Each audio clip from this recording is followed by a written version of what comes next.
guys, Guns for Newbies back here, and today we're going to be reviewing the M&P Bodyguard 2.0.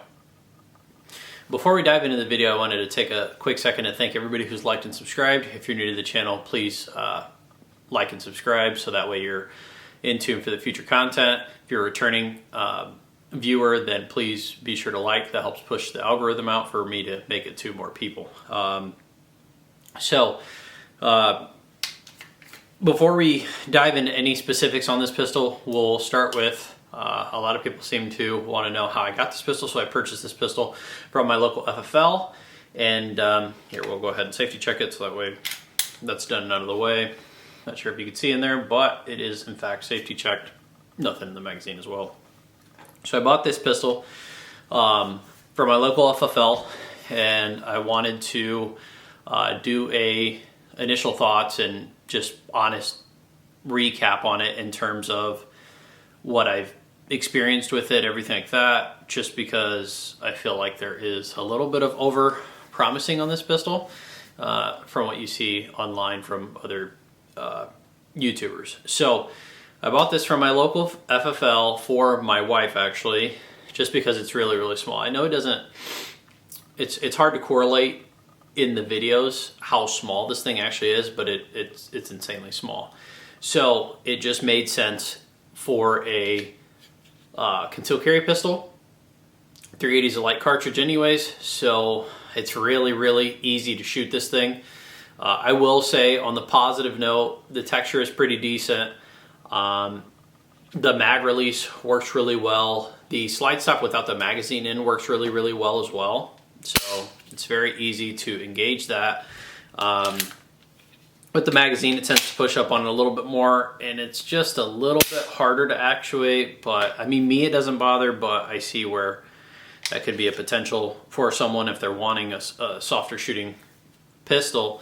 That might be something that would deter them as well, especially when I'm trying to chamber around. The actual ergonomics of the slide stop doesn't really make that much sense. It's just a curved piece of metal. I really wish they'd change that, add maybe some sort of groove there, or some more texture. They actually did that on the slide takedown. I'm not sure if you can see if that'll focus, but just on the back half there, which I think it's intended to appeal towards like more of like a gas pedal or thumb ledge or whatever you want to call it. But all in all, just a couple things that I think they could have done better. It's not a bad pistol. We have had this now for a couple months. We shoot it every once in a while, and we don't shoot it a whole lot, but we have just shy of 500 rounds through it, and the reason we don't shoot it a whole lot more is we've already had 4 failures. So that to me isn't very good, especially with all the people that say M&P is over the top, this, and that. Along with that, I'm going to talk about some other negatives that I've come to see on this pistol, and I understand 380 pistols are kind of hit or miss. Get a good one, you can get some other ones. It seems like they don't put as much detail into these pistols as they do like a 9mm pistol. So first off, I'm really not impressed with the recoil spring. It seems a little bit clunky and just not as good, in my opinion, as other recoil springs like you'd find on a 9mm. I don't really see that on M&P pistols in the 9mm section like the M&P 2.0s. However, that is something on this one. Another thing is, I found this really interesting. Unless you pull, so here obviously we're safety checked, but I'll show you the trigger brake. It's okay. It's really, really clunky. It's not heavy, isn't the problem for me. It just feels it's not a crisp brake. So the reset is also significantly lighter than any M&P 2.0 pistol that I've seen. So that's very strange, especially because it's the Bodyguard 2.0. Right, and then you got that clunky brake. It's not really heavy, and again, that's not a problem even if it was. I carry a CR920 XP, and I don't. That doesn't bother me at all. But now, one thing that's interesting is if you short stroke, like let's say you were hypothetically you had a round that was failure to fire or whatever, because we have actually had that with this pistol, and you don't, like if you just pull it back a little bit, and did it there, but if you don't pull it back far enough, you'll get a reset and then you won't get a break. So I'm not sure, because it's not really a thing, like, unless you barely pull it back, but I mean, I'm pulling it a decent amount back, as you can see. I mean, it's very strange. So you have to like pretty much go all the way back to full lock. And I know it's not a real huge issue, but just hypothetically, if you had a round that was failure to extract or something and it didn't fire on begin with, that could be potentially something for, you know, you to have an issue with. So that's interesting. The sights on this guy are insanely odd. They're not horrible, but it's a very wide rear notch, and they're very, very small already to begin with. So in my opinion, a really good shooter would have no problem with these, but somebody, I feel like whoever's going to be buying this pistol is probably going to be a woman or someone elderly, and they're probably not going to be the most proficient with a firearm. So I feel like maybe those could have been done a little bit better. They don't bother me, but I see how they definitely could deter some people from owning this pistol, because if you get past a certain amount of yard, like, you know, for somebody who's good with the pistol, I mean, you could hit with this wherever pretty much. It's not really going to be a big issue, but for like a newbie or a woman or somebody who doesn't shoot this very often, just wants some protection, ideally you'd like to shoot somebody before they're too close to you. So I think that the iron sights are kind of a weak point on this pistol. I would have liked to see them be a little bit better. Not to mention, when I got them out of the box, the front sight was shifted all the way to the left, so it was extremely inaccurate until I obviously noticed that. So that was also something. I think that's a little bit more quality control over anything. Maybe it's just mine, but there is a lot of I would just say internet hype over this pistol. And personally, it is a good pistol. I'm not saying it's not. It's just for how much you've seen. Best 380, best this. I mean, it's like all over YouTube. This is the best pistol. I don't know. I don't see it personally. I haven't reviewed a whole lot of 380 pistols. I've only owned like 4, to be fair. But, and you know, kind of the other ones that I owned in the past were kind of hit or miss too.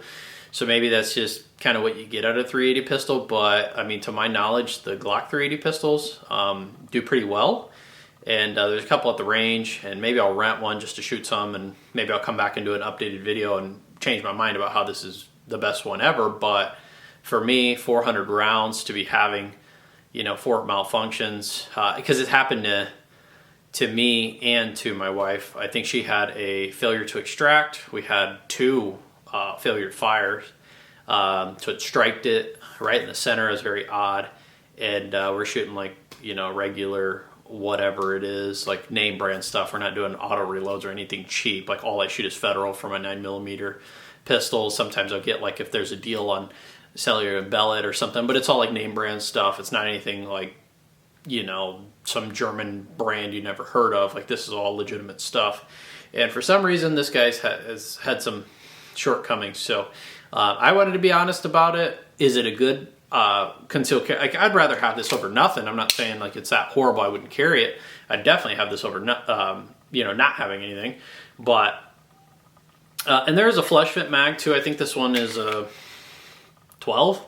So that's pretty good on capacity wise. The magazines do seem to be really, really good. It seems to feed the ammo really good, you know, even just like sliding them out. I mean, it seems like the magazines are not a weak point. They actually put a lot of time and effort into those. So I'm very surprised that we've had some issues with it, but I couldn't see it. You know, like I said, the slide is sluggish to return to full battery.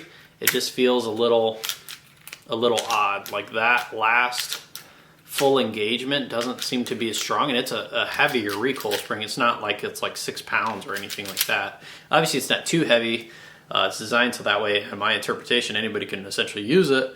But I think that is obviously something. I wish the trigger was a little bit more crisp, and that's kind of the case for a lot of MMPs. They seem to be a little clunky out of the box. Sometimes you don't get an audible reset or anything like that. They tend to work themselves out to be better as you shoot them, like you put like 1,500 rounds through it. However, that is not the case here on this guy. It's still, you know, we're about 500 rounds in. It's still a little bit clunky, so just something you're going to have to deal with. In terms of the pistol, you know, finishes and things like that, the fitment on it's really well. The recoil spring is obviously something else entirely. It's mechanical. But if we're talking about like actual fitment, I mean, it fits really well to the pistol. It's very flush. There's like very, very little wiggle in it. Up and down, same thing. The texture is great. I just wish, you know, performance-wise, I'd be having a little bit better, just reliability. It's just, you know, that's kind of what's kept me from doing it. I mean, we had a majority of them came, of the issues came in the first 200 rounds, and then we got past that 300. We're like, oh, we're probably good. And then we hit like 450, and we had that other one, and that's kind of where we stopped. I do plan to shoot some more through this. But as it sits right now, I mean, I'm not a big fan of even a pistol that has 1 every 100 is not good enough for me to carry it. That's just my personal opinion, especially since like, especially there's a big stigma like around 2011s. Like they're like, oh, you need to oil them and this and that. Like I haven't cleaned my 2011s in probably 2,000 rounds. You know, I add oil every other match, if that. It does. They don't. You know, I don't have any issues with that, and I've owned a lot of those. So it's really, it seems to be a lot of misleading information on YouTube, especially from gun tubers. This has not been a stellar pistol for me. Again, I bought this with my own money from my local FFL. Nobody sent this to me, so I'm giving you guys the ultimate truth. Nobody talks about the trigger. Nobody talks about the fact that the recoil spring could have been done a little bit better. I mean, it just feels like it just doesn't necessarily seat all the way. Like it does, but it doesn't feel that way. Like you don't get that slam forward you do on like other full-size pistols. And not to mention with that, it hasn't been a stellar track record with it so far from my experience either. But, you know, and you hear that a lot about the M&P 2.0s. Like I had an M&P competitor, that pistol was flawless. I ended up selling that. I didn't think it was too over the top good or anything like that. I had 2 M&P 9mm 2.0s. One of them had a barrel feed ramp issue. I had an M&P 40 cal 2.0. That one had so many issues, I ended up selling that thing. I just couldn't deal with it anymore. I sent it off. I've had a 2 Shield Plus Performance Center 3.1 ported. Again, every single one of these I bought with my own money. One of them had a light strike issue. Sent it to them. They did nothing about it. Sold that. Bought another one. And that one had no issues. So that's just the honest truth, guys. So if you're looking to get into these, they can be very good. They also can have a plethora of issues. So that's kind of where I'm going to leave it for now. We're going to see if we can get the next 500 rounds without issue, and then I'll come back and update you guys. But if it can't get through the next 500 rounds with it, I honestly don't see us keeping this. It's just not worth it to me personally. Like I won't carry it. I mean, I have like my Shadow Systems pistol. We're on our way to 5,000 rounds. I have never had, like I put brand new, I put the recoil spring in there. The first round I had an issue. After that, we've had nothing. And it's because I put a much lighter recoil spring in and it was breaking in. After that, I've had nothing, like literally nothing. Just shy of 5,000 rounds. I mean, to get even 4,000 rounds consecutively without issue is very stellar in my opinion. Let alone that time I've cleaned it once. So at 2,500 rounds, I've cleaned it. Haven't had anything else. I carry that pistol. This one's not a bad option. I mean, if all you have is essentially the $400 to get into this pistol and that's what you want to do, maybe that's a risk you're willing to take. Obviously, the Shadow System's more. It's a bigger print of a pistol as well. But for me, I would definitely carry the Shadow Systems pistol over this.